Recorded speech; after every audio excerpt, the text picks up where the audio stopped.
अगर मुझे पता होता कि ताऊ जी की वह सफेद कड़क धोती कुर्ता और कंधे पर रखा भारी रेशमी दुपट्टा शक्ति की पहचान नहीं बल्कि मेरी बर्बादी का कारण बनेगा, तो मैं भूख से मर जाता या अपनी जान दे देता। पर उस मनहूस मेल की सीढ़ियां कभी ना चढ़ता। वो रात आम रातों जैसी नहीं थी। आसमान साफ था, पर मेरे कमरे की छत पर घबराहट नाच रही थी।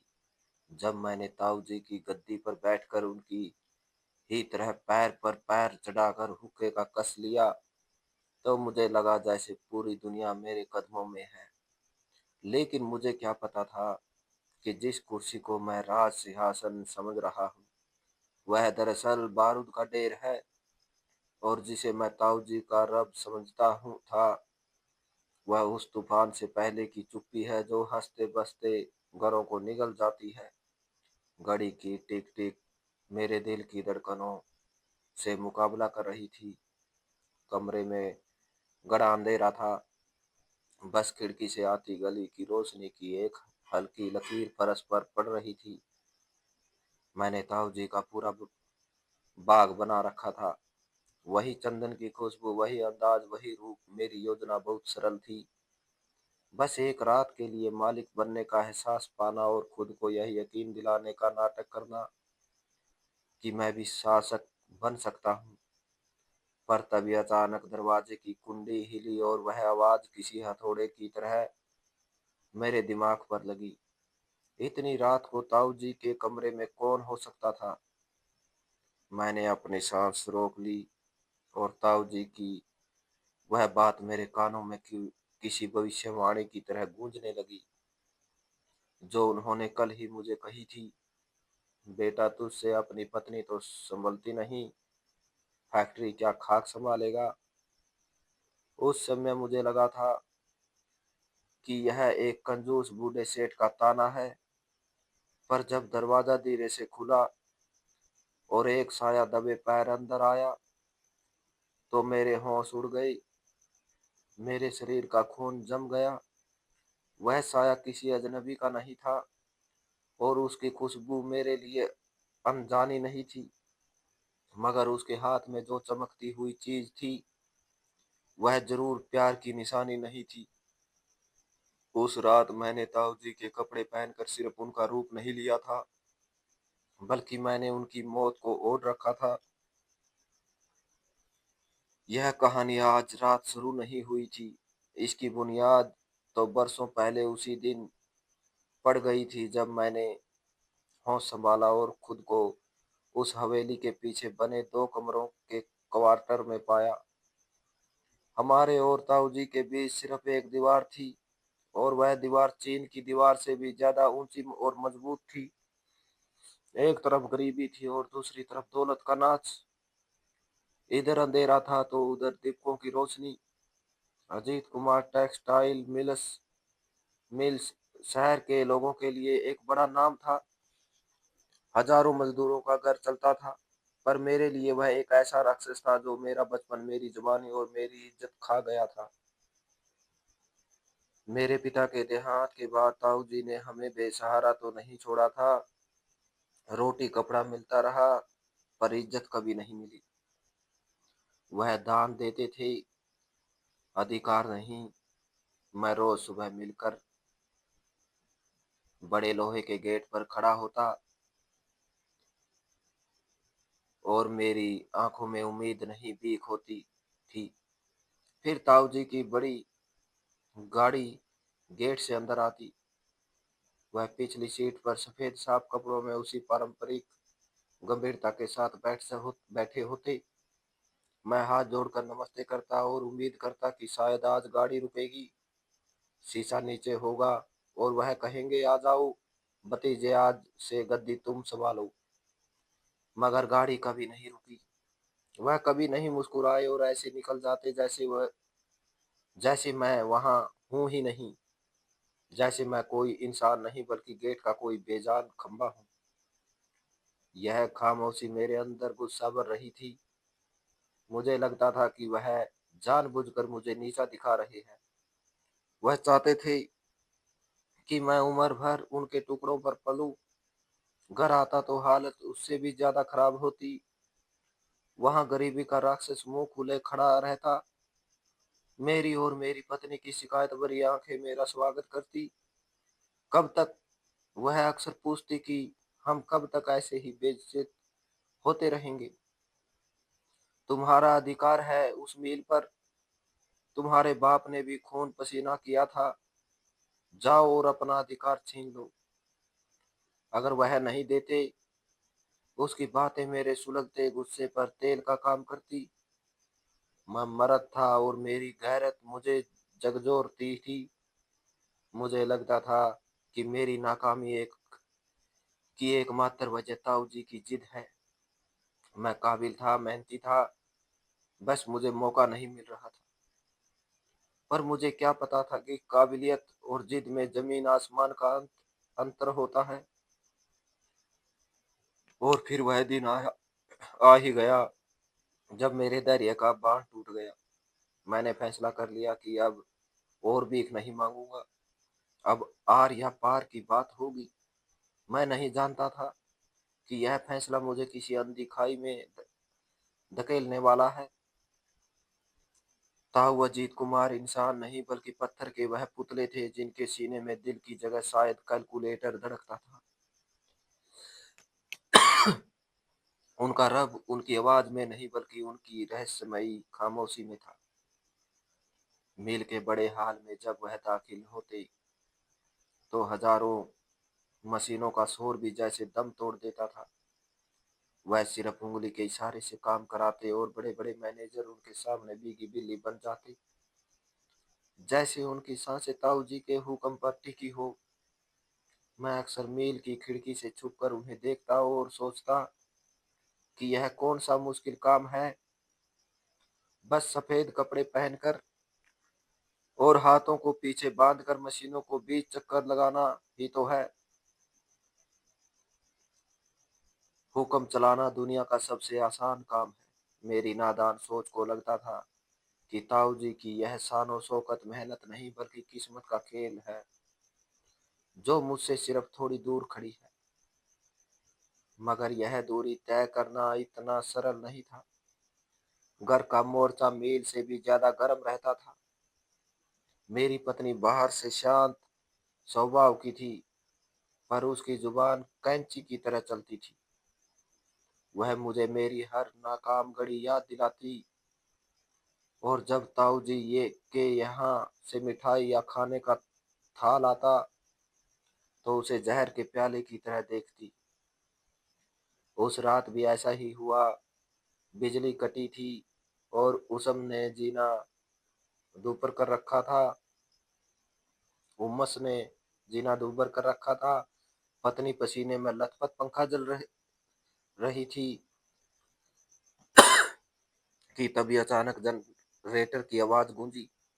यह आवाज हमारे घर से नहीं बल्कि दीवार की दूसरी तरफ ताऊ जी की हवेली से आई थी। वहां तुरंत एसी चलने लगे और यहाँ हमारे अंधेरा और ज्यादा गहरा हो गया। उसने पंखा जमीन पर पटक दिया और मेरी तरफ देखा। उसकी आंखों में आंसू नहीं बल्कि एक ऐसी मांग थी जिसने मेरी पुरुषत्व को चुनौती दी। उसने गुस्से में कहा, कब तक हम कीड़े मकोड़े की तरह जिएंगे? तुम्हारे ताऊ सुकून की नींद सो रहे हैं और तुम यहाँ गर्मी से में सड़ रहे हो। जाओ और अपना हक छीन लो।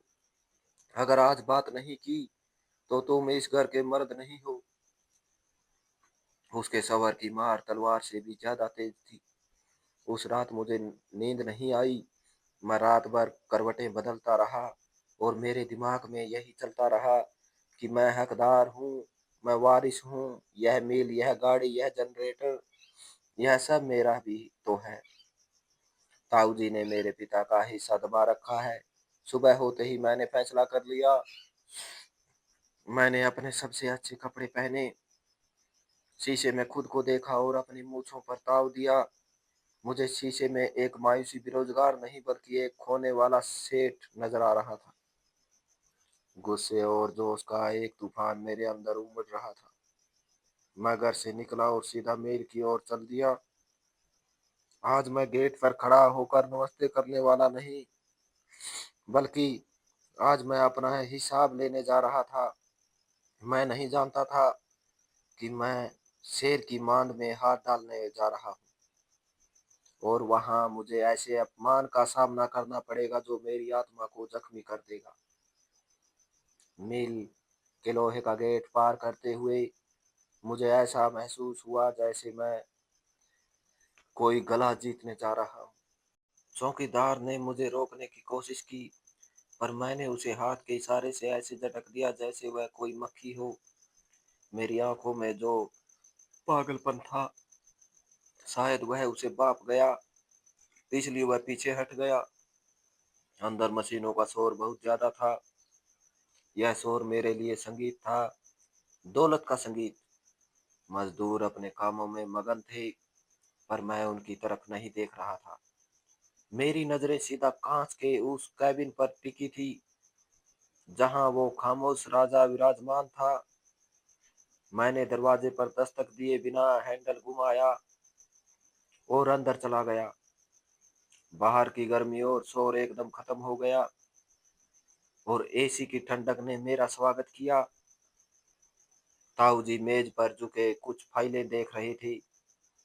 उन्होंने सर उठाकर मुझे नहीं देखा, जैसे उन्हें पहले से पता हो कि मैं आने वाला हूँ। उनकी यह बेरुखी मेरे गुस्से को और हवा दे गई। मैंने दोनों हाथ मेज पर रखे और ऊंची आवाज में बोला, ताऊ जी, बस बहुत हो गया। अब मैं और चुप नहीं रहूंगा। मुझे मेरा हिस्सा चाहिए और मिल में नौकरी चाहिए। मैं आपका खून हूँ। अगर आप दूसरों को मैनेजर बना सकते हैं तो मुझे क्यों नहीं। ताऊ जी ने इत्मीनान से फाइल बंद की, चश्मा उतारा और मेज पर रख दिया। उनके चेहरे पर कोई भाव नहीं था, ना गुस्सा ना हैरानी। वो अपनी गद्दी पर आराम से बैठ गई और गहरी नजरों से मुझे ऊपर से नीचे तक देखा। उनकी निगाहों में वही अजीब सी गहराई थी जो मुझे हमेशा बेचैन कर देती थी। वह कोमल मगर सपाट स्वर में बोले, बेटा, यह मील है कोई दानशाला नहीं। यहाँ कुर्सी मांगने से नहीं, काबिलियत से मिलती है। मैंने तैश में आकर कहा, आपने मुझे मौका ही कब दिया। मैं इसे इन सब से बेहतर चला सकता हूँ। आप बस मेरा रास्ता रोक रहे हैं। ताऊ जी के होठों पर एक तन भरी मुस्कान आई। वह धीरे से आगे झुके और मेरी आंखों में आंखें डालकर वह बात कही जिसने मेरी हस्ती को तोड़ दिया। बेटा, पत्नी तो तुझसे संभलती नहीं, फैक्ट्री क्या खाक चलाएगा। यह शब्द नहीं थे, पिघला हुआ शीशा था जो मेरे कानों में डाला गया था। मेरे पैरों के नीचे से जमीन निकल गई। मुझे लगा जैसे किसी ने मुझे नंगा करके बाजार में खड़ा कर दिया हो। क्या उन्हें पता है कि घर में मेरी क्या हैसियत है? क्या वह जानते हैं कि मैं अपनी पत्नी के हाथों की कठपुतली बना हुआ हूँ? मेरा गुस्सा एकदम बैठ गया और उसकी जगह शर्मिंदगी और नफरत ने ले ली। मैं उनसे नजरें नहीं मिला पा रहा था और बिना कुछ बोले लड़खड़ाते कदमों से कैबिन से बाहर निकल गया। पीछे मशीनों का शोर मुझे अठास लगाता महसूस हो रहा था। उस पर मैंने फैसला कर लिया कि अब मैं मानूंगा नहीं बल्कि छीन लूंगा। ताऊ जी ने मेरी मर्दानगी मर्दानगी को ललकारा था और अब उन्हें उसका जवाब मिलने वाला था। अगली रात मेरी जिंदगी की सबसे लंबी और निर्णायक रात साबित होने वाली थी। ताऊ जी के वह शब्द मेरे दिमाग में बार बार गूंज रही थी। मेरा गुस्सा पागलपन का रूप ले चुका था। मुझे हर हाल में अपनी जिद पूरी करनी थी, चाहे सिर्फ कुछ पलों के लिए ही सही। शाम होते ही घर में खबर फैल गई कि ताऊ जी की किसी के साथ डिनर पर गए हैं दोस्त के साथ डिनर पर गए हैं और देर से लौटेंगे। यही वह मौका था जिसका मुझे इंतजार था। मेरी पत्नी ने सर दर्द का बहाना बनाया और जल्दी सोने चली गई। घर में सन्नाटा था और नौकर जा चुके थे। मैं बिल्ली की तरह दीवार फांद कर ताऊ जी के कमरे में पहुंच गया। दिल की धड़कनें तेज थी पर बदले की भावना हावी थी। मैं सीधा उनके शयन कक्ष में घुस गया। कमरे में अंधेरा था पर ताऊ जी की महंगी खुशबू ने बता दिया कि मैं ताकत के केंद्र में खड़ा हूँ। मैं कांपते हाथों से उनकी अलमारी खोली जहां कलफ लगे कपड़े टंगे थे। मैंने एक सफेद कुर्ता और उनकी पर यह काली शॉल निकाली। कपड़े बदलते समय हाथ कांप रहे थे, पर जैसे ही वह कुर्ता मेरे शरीर पर आया मुझे एक अजीब बदलाव महसूस हुआ। मेरा सीना तन गया, गर्दन अकड़ गई और चाल में एक बनावटी रव आ गया। शीशे के सामने खड़े होकर मैंने खुद को देखा। अंधकार में मेरा प्रतिबिंब बिल्कुल ताऊ जी जैसा लग रहा था। मुझे लगा कि मैं राजू नहीं बल्कि सेठ अजीत कुमार हूँ। उस पल मैंने अपनी गरीबी, अपनी बेबसी और पत्नी के ताने सब भुला दिए। मैं उस कमरे का, उस हवेली का और उस मील का राजा था। मैं उनकी कुर्सी तक गया और पूरी शान से उस पर बैठ गया। मेज पर रखा उनका महंगा सिंगार सिगार उठाया और सुलगा लिया। यह वह विलासिता थी जिसका मैं सिर्फ सपना देख सकता था। धुएं में मुझे अपना भविष्य चमकता हुआ नजर आ रहा था। मैंने आंखें बंद कर ली और सपने देखने लगा कि कैसे मैं कल सबको अपने पैरों की धूल बनाऊंगा। घड़ी की टिक टिक माहौल को और डरावना बना रही थी। मुझे वहां बैठे आधा घंटा हुआ होगा, क्या अचानक मेरे कान खड़े हो गई। बाहर बरामदे में किसी के कदमों की आवाज आई। मेरा गला सूख गया कि क्या ताऊ जी वापस आ गई। आहट और पास आती गई। यह कदम दबे हुए थे, बिल्कुल वैसे ही जैसे मैं आया था। मैंने जलता हुआ सिगार तुरंत बुझाया और कुर्सी के पीछे चुपकर बैठ गया। कमरे के दरवाजे का हैंडल धीरे से घूमा और एक सन्नाटा सा छा गया। दरवाजा खुला और बाहर की हल्की रोशनी में एक परछाई अंदर आई। मेरा दिल फटने को था, क्योंकि वह परछाई सीधा मेरी तरफ बढ़ रही थी और उसके हाथ में कुछ चमक रहा था। वह कोई आम चोर नहीं था, क्योंकि वह सामान नहीं ढूंढ रहा था। उसकी नजरें सिर्फ उस कुर्सी पर टिकी थी जहां मैं बैठा था। वो दबे पैर मेरी ओर बढ़ा। खिड़की से आने वाली रोशनी की एक लकीर उसके हाथ पर पड़ी और मेरी आंखें फटी रह गई।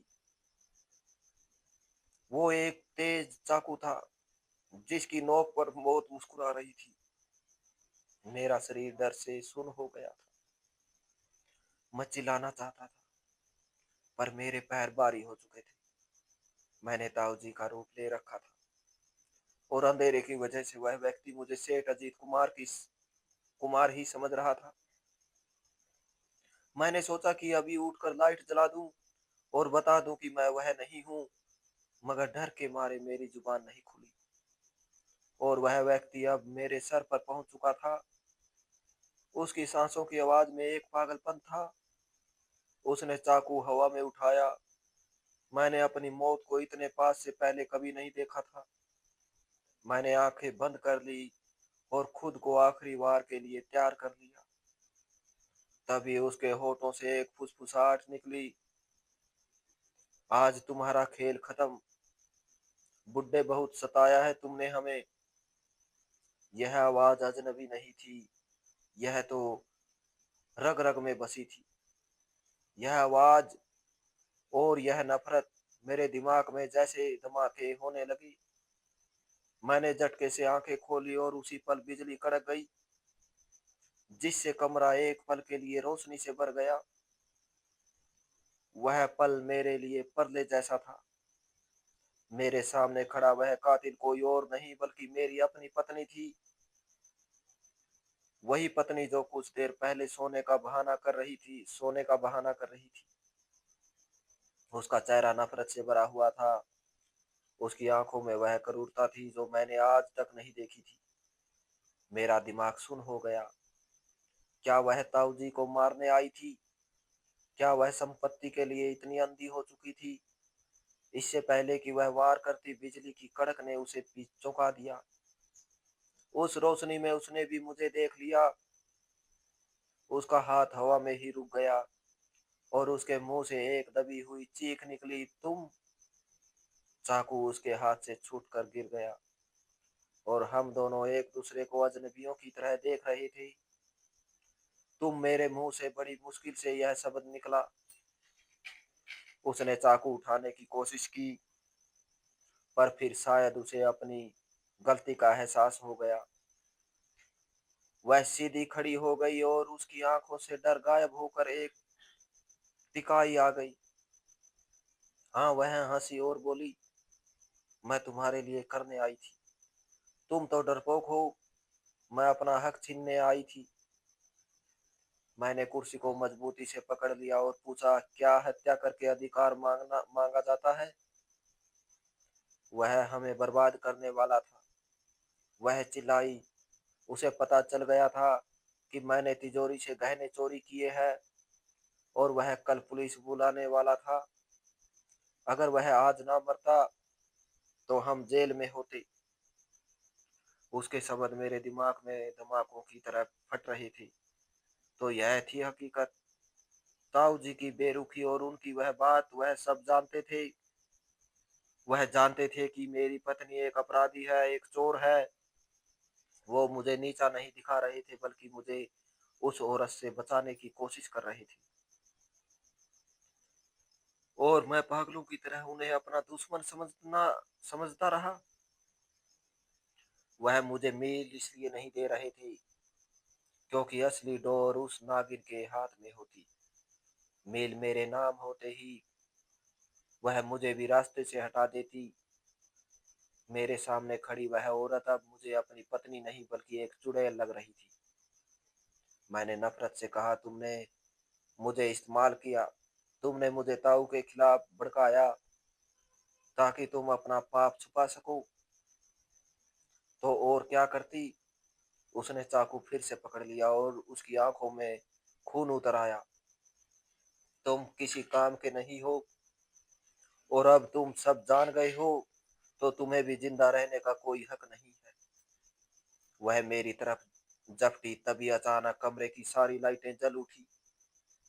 उस तेज रोशनी ने हम दोनों को अंधा कर दिया। रुक जाओ, एक गरजदार आवाज आई।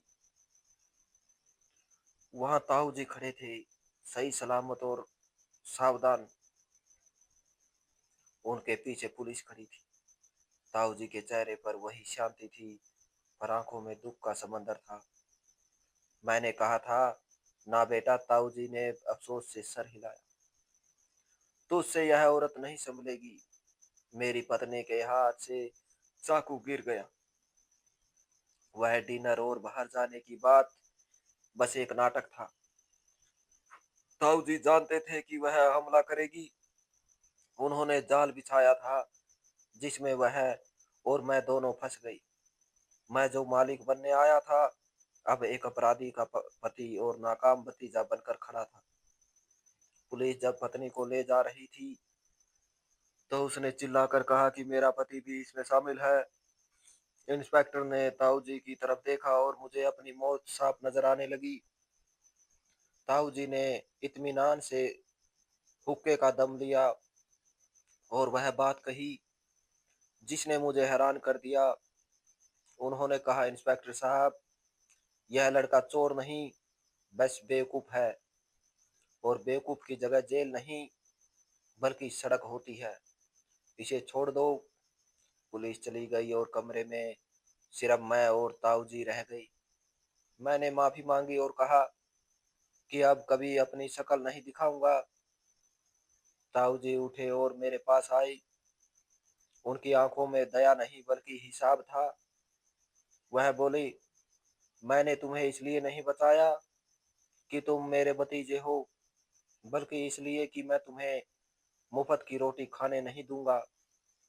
तुम्हारी पत्नी ने लाखों रुपए की चोरी की है और अब यह पैसा तुम चुकाओगे। मैंने पूछा, मैं इतनी बड़ी रकम कैसे चुकाऊंगा? मेरे पास कुछ नहीं है। ताऊ जी ने मेरे शरीर पर मौजूद उनके कपड़ों की तरफ इशारा करते हुए कहा, पहले तो यह उधार की खाल उतारो। शेर की खाल पहन लेने से कुत्ता शेर नहीं बन जाता। मैंने शर्म के मारे कपड़े उतारे और अपने पुराने गंदे कपड़े पहन लिए। ताऊ जी ने फैसला सुनाया कि कल सुबह मिल आ जाना। मैनेजर की कुर्सी नहीं बल्कि कोयला जोखने का काम मिलेगा और सैलरी उधार में कटती रहेगी। आज 6 साल बीत चुके हैं और मैं उसी मिल में काम करता हूँ जिसे अपना समझता था। फर्क सिर्फ इतना है कि मैं एसी कैबिन में नहीं बल्कि नरक की तरह तपते बॉयलर रूम में रहता हूँ। मेरा शरीर काला पड़ गया है, हाथ सख्त हो गए हैं और खांसी नहीं रुकती। रोज सुबह जब ताऊ जी की चमकती गाड़ी आती है तो मैं कोयला भर रहा होता हूँ। वह मुझे नहीं देखते, पर हम दोनों जानते हैं कि मैं कैदी हूँ। मैं जेल में नहीं हूँ, पर अपने गुनाहों और कर्ज की ऐसी कैद में हूँ जहाँ से मुक्ति शायद मौत के बाद ही संभव है। ताऊ जी ने मुझे पुलिस को ना सौंप कर रोज मरने की सजा दी है। और सच तो यह है कि जब तक इंसान अपनी इच्छाओं को काबू नहीं करता, वह दूसरों का ईंधन ही बनता रहता है। तो दोस्तों, इस कहानी को लेकर आपकी क्या राय है? कमेंट बॉक्स में कमेंट करके जरूर बताएं। और अगर आपको हमारी आज की कहानी अच्छी लगी हो तो प्लीज इसे लाइक जरूर करें। अगर आपने अभी तक हमारे एसके की जुबानी 2.0 चैनल को सब्सक्राइब नहीं किया तो जरूर कर लीजिए। तो मिलते हैं ऐसी ही एक और मोटिवेशनल कहानी के साथ। Thanks for watching.